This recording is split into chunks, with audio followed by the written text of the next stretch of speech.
बिस्मिल्लाहिर्रहमानिर्रहीम, अस्सलाम वालेकुम, वेलकम टू लिटरेचर ऑनलाइन।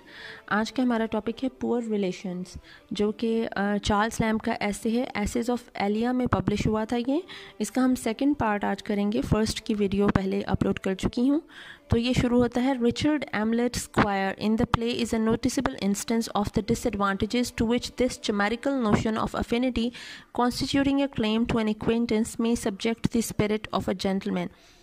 वो एक प्ले से ये रेफरेंस ले रहा है, प्ले का नाम है दी कॉन्फेडरेसी, ठीक है। ये वैनबर्ग का कॉमिक प्ले था दी कॉन्फेडरेसी, उससे ये रेफरेंस ले रहा है। एक करेक्टर था उसमें रिचर्ड एमलेट स्क्वायर। वो कह रहा है रिचर्ड एमलेट स्क्वायर की मैं आपको अब एग्जांपल देता हूँ तो आपको ये जो फजूल के रिश्ते बने हुए होते हैं, हम किसी रिश्ते की बिना पर किसी ताल्लुक़ को जब हम यूज़ कर रहे होते हैं तो उसके क्या ड्रॉबैक्स होते हैं। To which this chimerical notion कहते हैं फॉल्स आइडिया को, ऑफ अफिनिटी, अफिनिटी कहते हैं ताल्लुक़ को, कनेक्शन को, constituting a claim to an acquaintance कहते हैं रिश्ते को, ठीक है। कि जब आप किसी रिश्ते का फ़ायदा उठाते हो, may subject the spirit of a gentleman, इससे एक जो जेंटलमैन जो एक लफ्ज़ है उसकी डेफिनेशन ख़राब हो जाती है, उसको इफ़ेक्ट करता है ये सारा false idea. A little foolish blood is all that is between him and a lady with a great state. अब ये बात कर रहा है रिचर्ड एमलेट स्क्वायर की कि एक सिर्फ खून का रिश्ता है उसमें, और वो जो एक अमीर खातून है उसमें, उसने उस खातून को अमीर कहा है, ठीक है। और उनका जो खून का रिश्ता है उसको फूलिश ब्लड कहा है, क्योंकि ये बेटा उसे यूज़ करेगा और माँ उसको बिगाड़ रही है, पैम्पर कर रही है। His stars are perpetually crossed by the malignant maternity of an old woman who persist in calling him her son Dick. अब वो कह रहा है कि ये इनमें जो इसकी जो माँ है उसको मेलिग्नेंट मेटर्निटी कहा गया है, उसकी जो ममता है उसको। वो क्यों कहा गया है? क्योंकि वो माँ ने हमेशा अपने बेटे को पैम्पर किया, उसको रिस्पॉन्सिबल और इंडिपेंडेंट नहीं होने दिया और हमेशा से उसको प्रोटेक्ट करते रही, बजाय इसके कि बेटा बड़ा होकर माँ को प्रोटेक्ट कर रहा है। तो ये अदरवाइज़ चल रहा है कि माँ को बेटे को प्रोटेक्ट करना पड़ा और बेटे को जो है वो मतलब उसकी वेलफेयर करनी पड़ रही है, उसको लुक आफ्टर करना पड़ रहा है। वो क्यों करना पड़ रहा है वो आगे बताएगा। But she has wherewithal in the end to recompense his indignities and float him again upon the brilliant surface under which it had been her seeming business and pleasure all along to sink him। वो कह रही है, Charles lamb इसमें कहता है, जब ये बेटे ने अपना पैसा जो है वो लूज़ कर दिया, ठीक है, when he lost his money she supplied him with more so that he can continue to live as a gentleman. So at the same time she helps to preserve his outward gentility and is a constant threat to his position as a gentleman। जब बेटे ने अपना पैसा सारा loose कर दिया, बर्बाद कर दिया, तो माँ ने क्या किया? माँ ने बजाय इसके कि उसको उसकी रिस्पॉन्सिबिलिटीज़ और उसका जो एक उस वक्त बनता था हक कि माँ का और फ़र्ज़ बनता था कि वो बेटे को समझाती कि तुमसे क्या गलती हुई या क्या नहीं हुई, माँ ने क्या किया? माँ ने उसको मज़ीद पैसे पकड़ा दिए और पकड़ा कर उसको क्या किया? उसको वैसे तो उसने उसका स्टेटस बरकरार रखने के लिए किया, लेकिन अंदर खाते उसने क्या किया? जो वो उसे बुलाती थी her son Dick, and he proved to be a dick, and his mother helped him to be that kind of person, right. तो वो जो माँ है उसने वो किया और उसकी पोजीशन को एज अ जेंटलमैन माँ ने मुतासर किया, ठीक है। All man besides are not of Dick's temperament. वो कह रहा है लेकिन हर आदमी डिक के टेम्परामेंट का नहीं होता, जो कि मतलब इस तरह से हेल्प ले और अपनी माँ के पीछे छुप के खड़ा रहे। I knew an Hamlet in real life. वो कह रहा है मैं एक बंदे को रियल लाइफ में जानता हूँ जिसका नाम एमलेट था, who wanting Dick's beyond sea sank in deed, ठीक है। जो कि वो बंदा ऐसा था कि वो रियल लाइफ में वो चाहता यही था कि डिक की तरह, जिस तरह उसको वो मिली, वो ऑप्टिमिस्टिक अप्रोच थी उसकी, ठीक है, और वो भी चाहता था कि उसकी भी किस्मत वैसी ही हो, लेकिन वो क्या हुआ? वो डूब गया, ठीक है। एमलेट इन रियल लाइफ वो डूब गया, उसने किसी की मदद नहीं ली और उससे किसी ने मदद की भी नहीं। Poor W was of my own standing and Christ fine classic and a youth of promise. जो पुअर डब्ल्यू था वॉज माई ओन स्टैंडिंग, वो मेरी ही तरह का एक था, मतलब मेरे ही क्लासमेट था, ये जैसे भी था एट क्राइस्ट, उस इंस्टीट्यूट में। डब्ल्यू जो है वो एक पर्सन की अब ये बात कर रहा है लैम्ब, वो इसके साथ पढ़ता था। A fine classic and a youth of promise, मतलब वो एक अच्छा इंसान था, अपने वादे का पूरा इंसान था। If he had a blemish, अगर उसमें कोई एक बुरी बात थी, मतलब एक फ्लॉ था, ब्लैमिश का मतलब है फ्लॉ, अगर W में कोई एक फ्लॉ था, it was too much pride, तो वो ये था कि वो बहुत ज़्यादा मगरूर था. But it's quality was inoffensive, लेकिन वो जो उसका अपने ऊपर गरूर और अपने ऊपर जो फ़ख्र था उसका, वो जो प्राउड था बहुत ज़्यादा, वो इनऑफेंसिव था, मतलब उससे किसी को दुख नहीं पहुंचता था. It was not of that sort which hardens the heart. वो कह रहे हैं कि उसका प्राइड इस किस्म का नहीं था कि जो दिलों को सख्त कर देता है और आप जो है वो अपने से नीचे लोगों के साथ बुरा सलूक करना लग जाते हो और उनको कीड़े मकोड़े समझने लग जाते हो. मतलब वो ऐसा बिल्कुल नहीं था. उसका प्राउड जो था वो पॉजिटिव था. ठीक है. And serves to keep inferiors at a distance. वो ऐसा नहीं था कि वो लोगों को अपने से डिस्टेंस पे रखें, इन्फीरियर्स को जो है वो अपने से नीचे लोगों को फासले पर रखें. It only sought to ward off derogation from itself.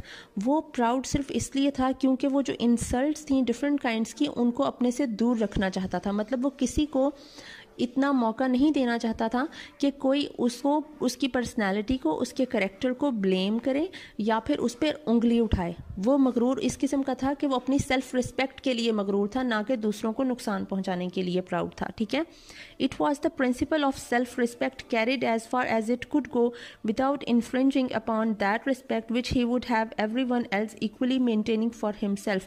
वो यही कह रहा है कि उसका जो प्रिंसिपल था वो सेल्फ रिस्पेक्ट था, कि वो खुद की इज्जत करता था और वो दूसरों को भी वैसे ही इज्जत के साथ रखता था. और वो उसकी तवक्को सिर्फ यही होती थी सारी चीज़ से कि हर कोई इज्जत से पेश आए. मतलब वो सेल्फ रिस्पेक्ट को बरकरार रखते हुए एक फासला रखता था सबसे. ठीक है. He would have you to think alike with him on his topic. और वो उसमें ऐसी कन्विंसिंग पार भी थी कि वो जो करता था और वो जिस तरह से सोचता था वो आपको उस तरह से सोचने पे मजबूर भी कर देगा. मतलब he has that power to convince you. ठीक है. Why he is doing that? He would many a quarrel have I had with him. वो कह रहा है, चार्ल्स लैम्ब कहता है कि मेरे उससे बड़े झगड़े हुए इस बात पे. When we were rather older boys, जब हम थोड़े से ज़रा बड़े हो गए, and our tallness made us more obnoxious to observation in the blue clothes. और जब हम मतलब यूजुअल से ज़रा ज़्यादा हम कद निकाले हमने, हम ज़रा ज़्यादा टॉल थे, तो हम लोग बड़े बुरे लगते थे. ठीक है. मतलब वो ब्लू कपड़े, इनका जो यूनिफॉर्म था वो ब्लू कलर का था, वो हमें दूसरों में ज़रा नुमायाँ कर देती थी और अनप्लीजेंट सी लुक होती थी क्योंकि ये उतने रिच नहीं थे. Because I would not thread the alleys and blind ways of the town with him to elude notice when we have been out together on a holiday in the streets of this sneering and prying metropolis. वो कह रहा है जब हम metropolis कहते हैं, London का नाम था. ठीक है. स्नेयरिंग एंड प्राइंग का मतलब होता है वो लोग जो आपको ऑब्जर्व करके और आपको देखकर आपको जो है आप पे कमेंट कर रहे होते हैं. ठीक है. जो आपको आपका मजाक उड़ा रहे होते हैं. People making fun of your poverty और योर स्टेटस और योर क्लोथ्स और योर टॉलनेस. वो किसी भी चीज़ पे आपका मजाक उड़ाएंगे. It's their habit to make fun of you and to comment on you. ठीक है. तो ये वो कह रहा है कि जब हम लोग उन दिनों में हो गए जब हम थोड़े से बड़े हो गए और हम लोगों के कद ज़रा यूजुअल से ज़रा ज़्यादा हो गए. ठीक है. तो मैं इस तरह नहीं करता था कि मैं लोगों के उन रवैयों से या उन कमेंट से बचने के लिए मैं बंद गलियों और अंधेरों में से गुजरना शुरू हो जाऊं. ठीक है. I would not thread an blind ways. ठीक है. मैं नहीं करता था हिम टू एल्यूड नोटिस, कि अवॉइड कर सकूं लोगों के कमेंट्स को. ठीक है. W went sore with these notions. जो W है, जो जिस तो उसकी ये बात कर रहा है, वो इन जो कमेंट्स दिया करते थे लोग उसको, वो उससे बहुत ज़्यादा अपसेट हो गया. सोर का मतलब है अपसेट हो गया. To Oxford where the dignity and sweetness of a scholar's life meeting with the alloy of a humble introduction wrought in him a passionate devotion to the place with a profound aversion to the society. अब ये जो W है, जो इसका friend है, जब ये Oxford में पढ़ने गया, मतलब जब लंदन ये लोग गए हैं और ये लोग पढ़ने के लिए गए, कहता उसके अंदर उस जो बिहेवियर था लोगों का, उसने इतनी ज़्यादा कड़वाहट पैदा कर दी. प्रोफाउंड अवर्जन कहते हैं नफ़रत को, कड़वाहट को, जो सोसाइटी के लिए पैदा कर दी. क्यों पैदा कर दी? क्योंकि वहाँ पर alloy of a humble introduction. Humble introduction का मतलब है कि आपके गरीब होने को वहाँ पे नोटिस किया जाता था. अब वो कैसे नोटिस किया जाता था वो ये आपको आगे बता रहा है. The servitor's gown, worse than his school array, clung to him with Nessian venom. Servitors gown कौन सा होता था? जो बच्चे, जो मतलब गरीब लोगों के बच्चे होते थे जिनको ऑक्सफोर्ड में पढ़ने के लिए स्कॉलरशिप दिया जाता था, उनकी जो फंडिंग होती थी, बेसिकली उस फंडिंग के इवज़ इन लोगों को वहाँ पे कुछ सर्विसेज देनी पड़ा करती थी. इनकी कुछ रिस्पॉन्सिबिलिटी होती थी इनको कुछ ड्यूटीज़ परफॉर्म करनी पड़ती थी। जो सर्विटर्स मतलब जो बच्चे होते थे, they have to perform certain duties in exchange of college funds, ठीक है। और इन लोगों के और मतलब बुरी बात यह है कि इनके जो यूनिफॉर्म है, इनका यूनिफॉर्म भी डिफरेंट होता था उन बच्चों से जो अपने माँ बाप के पैसों पे पढ़ रहे होते थे, ठीक है। तो जो सर्विटर गाउन था उसने इसके दिल में बहुत ज़्यादा जहर भर दिया, बहुत ज़्यादा क्लंक मतलब hold on to the poison stick to his heart, ठीक है। He thought himself ridiculous in a garb, वो इसकी जो क्लोथिंग थी, गार्ब का मतलब होता है क्लोथिंग, वो जो यूनिफॉर्म था उसमें वो अपने आप को रिडिकुलस समझने लग गया। Under which Latimer must have walked erect and in which Hooker in his young days possibly flaunted in a vein of no discommendable vanity. Lamb कह रहा है कि वो कपड़े जिनमें लैटिमर और जो हुकर हैं, जो बहुत बड़े फिलोसोफर्स थे, ठीक है, जो थियोलॉजियन और प्रोज राइटर थे, ठीक है, इन लोगों ने ये उसी कपड़ों में ये लोग बड़े इरेक्ट और टॉल और बड़े कॉन्फिडेंट से चलते फिरते होंगे, यहाँ से गुजरते होंगे, जिन कपड़ों की वजह से डब्ल्यू जो है वो लेस कॉन्फिडेंट हो गया और उसके बाद वो बहुत ज़्यादा अपने आप को रिडिकुलस समझने लग गया, ठीक है, अपने आप को इन्फीरियर समझने लग गया। इन द डेप्थ और कॉलेज शेड्स और in his lonely chamber the poor student shrank from observation. ये जो कॉलेज का जो असर उसके ऊपर हुआ, उससे क्या हुआ कि वो श्रैंक फ्रॉम ऑब्जर्वेशन। ये जो बेचारा स्टूडेंट था, जो डब्ल्यू था, ये डब्ल्यू की स्टोरी बता रहा है, अगर आपको क्वेश्चन आ जाता है। ये जो ऑक्सफोर्ड का सारा इंसिडेंट है ये डब्ल्यू की स्टोरी है, ठीक है। इसने उसको बहुत ज़्यादा, ये जो ऑब्जर्वेशन थी लोगों की और उसके साथ जो सलूक किया जा रहा था, उसको जिस तरह से देखा जाता था और ये जो फील कर रहा था, उस सारी चीज़ ने इसको बहुत ज़्यादा श्रिंक कर दिया, ठीक है। मतलब ये अपने आप तक महदूद होकर रह गया, इंट्रोवर्ट सा हो गया, ठीक है, आइसोलेट हो गया। He found shelter among books, उसने अपने लिए एक जो पनाहगाह ढूंढी, जो शेल्टर ढूंढी, वो सिर्फ बुक्स थी, विच इंसल्ट नॉट, क्योंकि वो आपकी इंसल्ट नहीं करती थी, एंड स्टडीज़, और वो उसने अपने आप का दिल पढ़ने में लगा दिया, and ask no question of a youth's finances, क्योंकि ये जो किताबें हैं वो आपसे आपके फाइनेंशियल स्टेटस या सिचुएशन नहीं पूछती हैं। He was lord of his library, वो अपनी किताबों का, अपनी लाइब्रेरी का लॉर्ड था, and seldom cared for looking out beyond his domains, और इसलिए वो अपनी लाइब्रेरी और अपनी बुक्स की हद से बाहर कुछ देखता भी नहीं था, उसने वो छोड़ दिया देखना, मतलब वो सोशल नहीं रहा, आइसोलेटेड हो गया। The healing influence of studious pursuits was upon him to soothe and to abstract. ये जो हीलिंग इन्फ्लुएंस हुआ इतना ज़्यादा कुछ पढ़ने का, उसने उसको थोड़ी सी काम कर दिया और उसको थॉटफुल कर दिया, मतलब उस पर अच्छा इम्पैक्ट हुआ किताबों को टाइम देने का। He was almost a healthy man, वो अच्छा खासा बेहतर हो गया था, हेल्दी हो गया था। When the waywardness of his fate broke out against him with a second and worst malignity, जब उसकी किस्मत ने उस पर एक और वार किया, उस पर मतलब हथौड़ा ही मार दिया, ठीक है। वेवर्डनेस का मतलब होता है ऑकवर्डनेस, मैलिग्निटी जो उसे हार्म पहुंचा, उसकी किस्मत ने उस पर अटैक कर दिया, evil attack. The father of W had hitherto exercised the humble profession of house painter at and near Oxford. अब जो फादर ऑफ डब्ल्यू था वो एक हाउस पेंटर था और वो ऑक्सफोर्ड के करीब ही एक बंदा था जिसका नाम इसने एन लिखा है, उसके घर में वो पेंट करने के लिए आ गया। A supposed interest with some of the heads of colleges had now induced him to take up his abode in that city with the hope of being employed upon some public works which were talked of.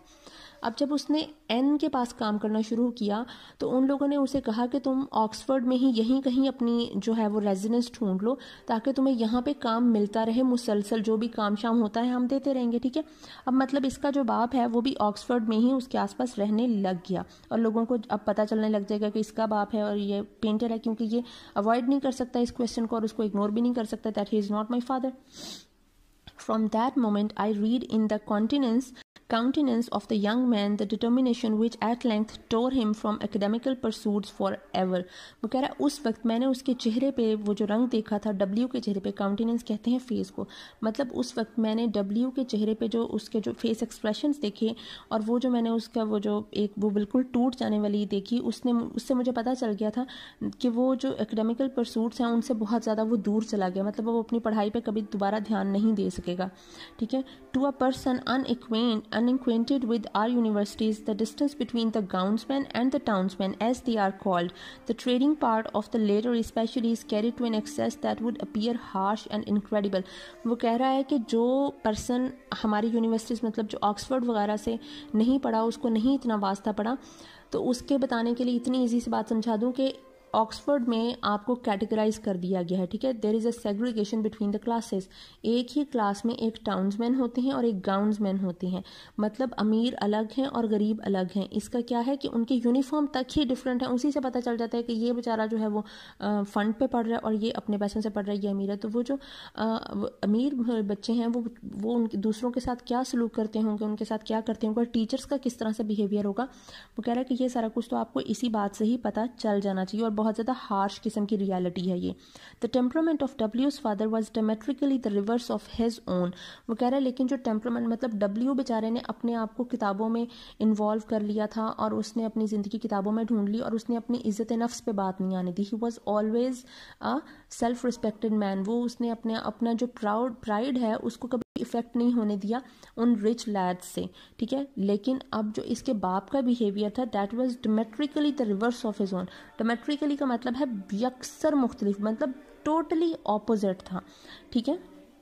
Old W was a little busy, cringing tradesman who, with his son upon his arm, would stand bowing and scraping, cap in hand, to anything that wore the semblance of a gown, insensible to the winks and opener remonstrances of the young man, to whose chamber fellows or equal in standing perhaps he was thus obsequiously and graciously ducking.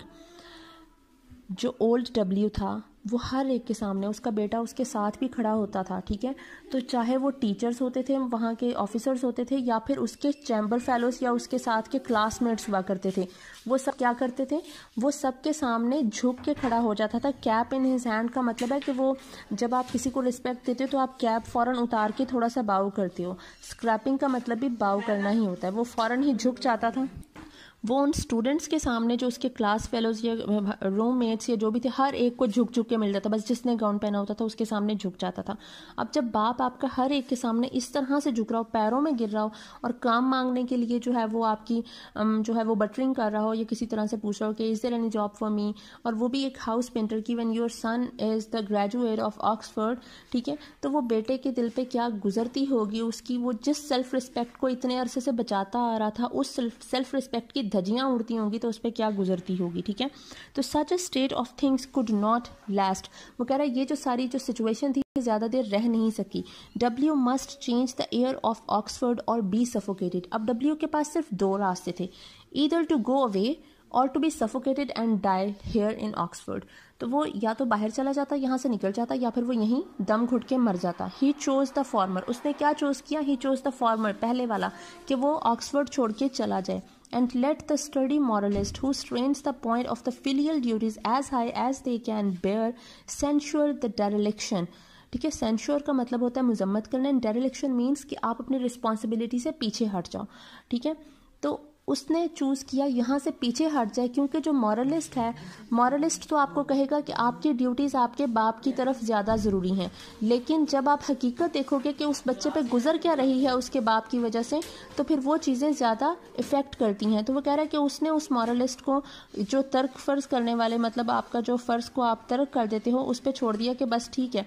उसने उसका नहीं सोचा और उसने अपने बाप की इज़्ज़त भी देखी और अपनी इज़्ज़त भी देखी और उसने वो छोड़ दिया। He can not estimate the struggle. वो कह रहा है एक स्टडी मॉरलिस्ट इस स्ट्रगल को एस्टिमेट ही नहीं कर सकता। वो सोच ही नहीं सकता कि डब्ल्यू उस वक्त कितनी ज़्यादा कॉन्फ्लिक्ट में था, कितनी ज़्यादा मुश्किल में था कि वो अपनी सेल्फ रिस्पेक्ट का ख्याल रखे, या फिर वो अपने बाप की इज़्ज़त को बचाए, या अपने बाप की वजह से इस तरह से जलील होता रहे, ठीक है। तो ये जो स्ट्रगल है इसको कोई मॉरलिस्ट नहीं समझ सकता। I stood with W. वो कह रहा है, अब ये चार्ल्स लैम्ब कहता है कि आई स्टूड, मैं डब्ल्यू के साथ ही था, the last afternoon I ever saw him. जब मैंने उसे आखिरी बार देखा तो मैं उसी के साथ था। Under the eaves of his paternal dwelling, मतलब इसके जो बाप जहाँ पे रहा करता था उस घर के शेड के नीचे ये खड़े हुए हैं। It was in the fine lane leading from his High Street to the back of the college where W kept his rooms. वो कह रहा है कि ये वो जगह थी डब्ल्यू ने जहाँ पे रूम्स लिए हुए थे, जहाँ पे ये लोग, इसका और फादर और ये रहा करते थे। ही सीम्ड थॉटफुल एंड मोर रिकॉन्साइल्ड। वो कह रहा है देखने में डब्ल्यू जो है वो ज़्यादा थॉटफुल लग रहा था और ज़रा काम लग रहा था, मतलब थोड़ा सा नॉर्मल लग रहा था. I ventured to rally him finding him in a better. I venture to rally him. Venture का मतलब है मैंने जुर्रत की कि मैं उसके पास जाऊँ, उससे मिलूँ. रैली हिम, उससे मिलने के लिए जाऊँ. Finding him in a better mood, और मुझे वो वहाँ पे ज़रा अच्छे मूड में मिला. Upon a representation of the artist evangelist. Artist evangelist कहा गया जो सेंट ऑफ पेंटर्स थे. उस जमाने के जो पेंटर्स का जो एक सेंट समझा जाता था वो आर्टिस्ट इवेंजलिस्ट उसे कहा गया. ठीक है. Which the old man whose affair were beginning to flourish. कि इस ओल्ड आदमी के जो अफेयर्स हैं वो फ्लरिश होने लगे थे, मतलब इसका काम चलने लग गया था.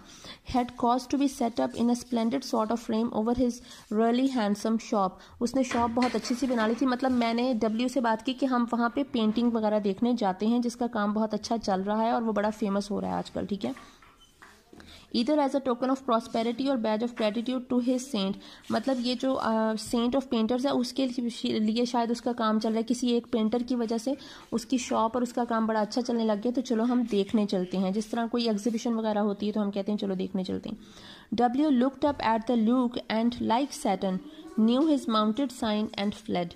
वो कह रहा डब्ल्यू ने लूक एट द लूक, उसने ऊपर को देखा है, और like Satan knew his mounted sign and fled, कि उसने वो चीज़ उसने फील की कि अब ये क्या करने वाला है और इसके दिल में क्या चल रही है. एंड फ्लेड, और वो उड़ गया, मतलब उसके बाद वो चला गया. वो क्यों बता रहा है कि उसका डिसीजन क्या था, वो क्यों चला गया. A later on his father's table the next morning. अगले दिन उसके बाप को डब्ल्यू के रूम में एक लेटर मिला. Announced that he had accepted a commission in the regiment about to embark for Portugal. कि डब्ल्यू ने आर्मी ज्वाइन कर ली है, वो ऑक्सफोर्ड छोड़ के चला गया है और अब वो आर्मी ज्वाइन करेगा और वो यहाँ से चला गया और पुर्तगाल में उसकी पोस्टिंग हुई है. He was among the first who perished before the walls of Saint Sebastian. अब जो पुर्तगाल में जो वॉर हो रही थी उसमें कह रहे हैं W was the first person who was killed. ठीक है. मतलब जंग में मारा जाने वाला पहला सिपाही डब्ल्यू था. क्या उसकी किस्मत में था, आप देख लें कि वो बेचारा कहाँ से बच के कहाँ गया और वो उसके बाद वो शहीद हो गया. ठीक है. तो ये इसका सेकंड पार्ट था. इंशाल्लाह थर्ड पार्ट नेक्स्ट वीडियो में करेंगे. Thank you so much. I hope आपको समझ आ रही होगी.